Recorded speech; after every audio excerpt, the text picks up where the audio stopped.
পশ্চিমবঙ্গের রাজনীতিতে বড় সড় রদবদল। বিধানসভা নির্বাচনে বড় ব্যবধানে জয়ের পথে ভারতীয় জনতা পার্টি। আর এই পরাজয়ের পরেই বিস্ফোরক মেজাজে ধরা দিলেন বিদায়ী মুখ্যমন্ত্রী মমতা বন্দ্যোপাধ্যায়। সরাসরি আঙ্গুল তুললেন নির্বাচন কমিশন এবং কেন্দ্রীয় সরকারের দিকে। কি বললেন তিনি? কেন তিনি এই নির্বাচনকে লুট বলে দাবি করছেন? বিস্তারিত জানাবো আজকের ভিডিওতে। ফলাফলে স্পষ্ট হতেই সাংবাদিকদের মুখোমুখি হয়ে নিজের ক্ষোভ উগরে দেন তৃণমূল সুপ্রিমো মমতা বন্দ্যোপাধ্যায়। সাফ জানান, এই নির্বাচন অবাধ ও সুষ্ঠু হয়নি। তার দাবি, লুট হয়েছে এবং লুট হয়েছে। তিনি অভিযোগ করেন, বিজেপি পরিকল্পনা করে 100টিরও বেশি আসন লুট করেছে।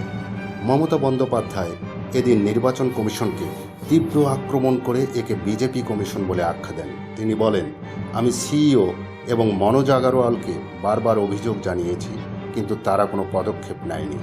এখানেই শেষ নয়, প্রধানমন্ত্রী ও স্বরাষ্ট্রমন্ত্রীকে কাঠগড়ায় তুলে তিনি বলেন, নির্বাচন কমিশন, কেন্দ্রীয় সশস্ত্র বাহিনী এবং দেশের শীর্ষ দুই নেতা মিলে যা করেছেন তা সম্পূর্ণ অবৈধ।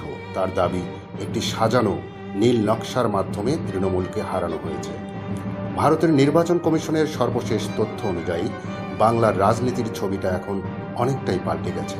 হার স্বীকার করলেও দমে যেতে রাজি নন মমতা বন্দ্যোপাধ্যায়। তিনি স্পষ্ট জানিয়েছেন, তার দল তৃণমূল কংগ্রেস আবারও ঘুরে দাঁড়াবে। কিন্তু প্রশ্ন উঠছে, এই বিশাল হারের পর তৃণমূলের ঘুরে দাঁড়ানোর লড়াই কতটা কঠিন হবে? আর মমতার এই ভোট লুটের অভিযোগ কি সাধারণ মানুষ মেনে নেবে?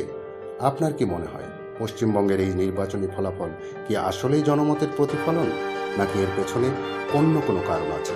আপনার মতামত কমেন্ট বক্সে জানান। ভিডিওটি ভালো লাগলে লাইক করুন এবং নিয়মিত খবরের আপডেট পেতে আমাদের চ্যানেলটি সাবস্ক্রাইব করে বেল আইকনটি চেপে রাখুন। ধন্যবাদ।